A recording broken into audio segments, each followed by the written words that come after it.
केला बेचने वाली चुड़ैल। एक बार की बात है, जादूपुर नाम के एक गांव में करतब दिखाती एक औरत एक रेड्डी के लिए गांव में आती है। आइए आइए मेहरबान कदरदान, खाइए रोहड़ा के ताजे ताजे केले। कभी खाए नहीं होंगे ऐसे केले, पीले पीले केले खाइए। ये कहकर रोहड़ा हाथों में 4 केले लिए उन्हें सर्कल में जोर जोर से हवा में उछालती हुई करतब दिखाती है, जिसे देखकर आसपास के सारे बच्चे अपने अपने मम्मी पापा से उस औरत के पास जाने की जिद करने लग जाते हैं।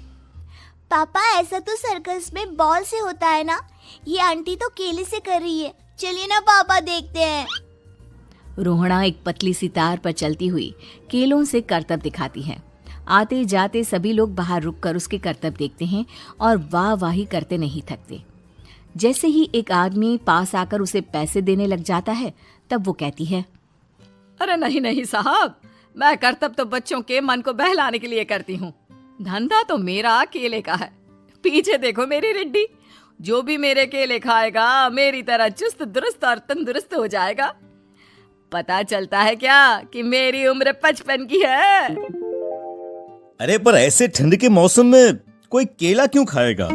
ये ऐसे वैसे केले नहीं है साहब, ये शरीर में गर्मी देते हैं। ठंड को दूर भगाए जो भी रोहिणा के केले खाए। पापा, अगर मुझे केले नहीं मिले तो मैं घर नहीं जाऊंगी। तभी उसके पापा कहते हैं कि बेटा, केले ठंड में कभी गर्मी नहीं देते। ये सब कहने की बातें हैं, सामान बेचने का तरीका है इनका। पर पिंकी नहीं मानती।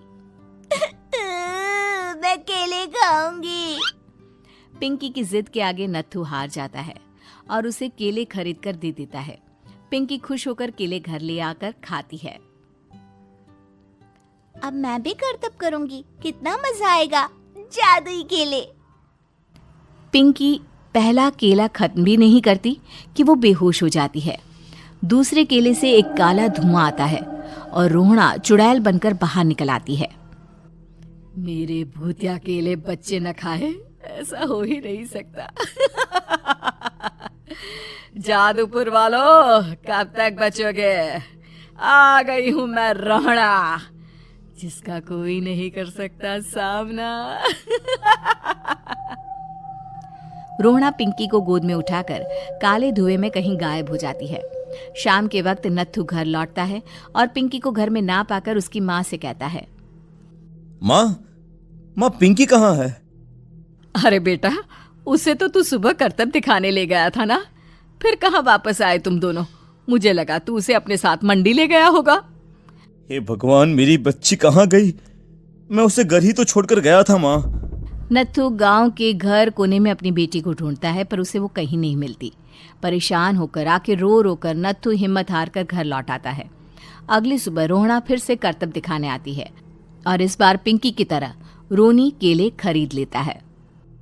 50 रुपए दिए थे पापा ने, सारे पैसों की मैंने केले खरीद लिए हैं। अब मैं भी आंटी की तरह ही करतबबाज बन जाऊंगा।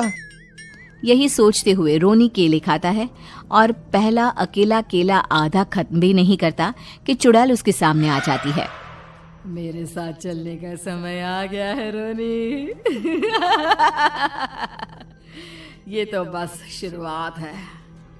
अब इस गांव के सारे बच्चे धीरे धीरे मेरे कब्जे में होंगे, एक बच्चा भी नहीं बचेगा। ये कहकर रोना रोनी को गोद में लेकर काले धुएं में अदृश्य हो जाती है। इसके बाद हर रोज गांव में से कोई ना कोई बच्चा गायब होता, पर ऐसा क्यों हो रहा है किसी को भी समझ में नहीं आ पा रहा था। रोज की तरह अपनी बेटी पिंकी की तलाश में नत्थू गांव के एक तालाब के पास बैठा रो रहा था। कहाँ गई मेरी पिंकी? शकुंतला के जाने के बाद एक वही तो मेरा सहारा थी। अरे उसकी आत्मा कोस रही होगी मुझे कि मैं अपनी बच्ची को संभाल भी नहीं पाया।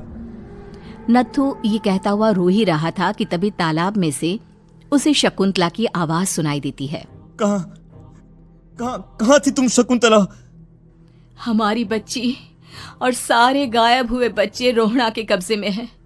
वो बच्चों को जो केले देती है उससे बच्चे बेहोश हो जाते हैं और उसके कब्जे में आ जाते हैं और वो उन्हें ले जाकर काली दुनिया में ले जाती है। पर वो ऐसा क्यों कर रही है? ये मैं नहीं जानती, पर उस दुनिया का रास्ता मैं आपको बता सकती हूँ।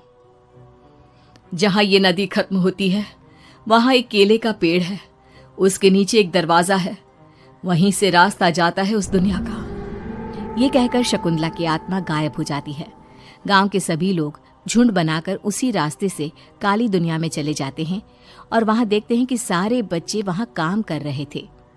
पापा मुझे ले चलो यहाँ से। पापा पापा। सभी बच्चे अपने मम्मी पापा से लिपट जाते हैं। तो तुम लोग यहाँ तक आ गए? क्यों हमारे बच्चों को पकड़ लिया तूने? तुझे शिकार ही बनाना है तो ले, हम सब आ गए हैं, हमें खा ले। नहीं, मुझे बच्चे चाहिए। मेरे बच्चे के बदले तुम लोगों के बच्चे। क्या मतलब? मैं इसी गांव में रहने वाली एक औरत थी। केले की चोरी के इल्जाम में मेरे बेटे को गांव वालों ने इतना मारा कि वो मर गया। उसी दिन मैंने ठान लिया कि गांव वालों का भी वही हाल करूंगी। कुछ दिन बाद बेटे के चले जाने के दुख में मैं भी मर गई और मेरी भटकती आत्मा एक चुड़ैल बन गई। और फिर मैंने बदला लिया तुम सबके बच्चे छीनकर। बर्दाश्त नहीं कर पाए ना? सोचो मुझ पर क्या बीती होगी। हमें माफ कर दो रोना। पता नहीं ये किसकी गलती थी, पर हम सभी माफी मांगते हैं। हमारी खुशियां लौटा दो, तुम भी तो एक माँ हो। गांव वालों की बात सुनकर रोना का मन पिघल जाता है और वो बच्चों को छोड़ देती है। उसके बाद काली दुनिया बच्चों के लिए जादुई दुनिया बन जाती है। अब कोई भी कभी भी वहां आ जा सकता था।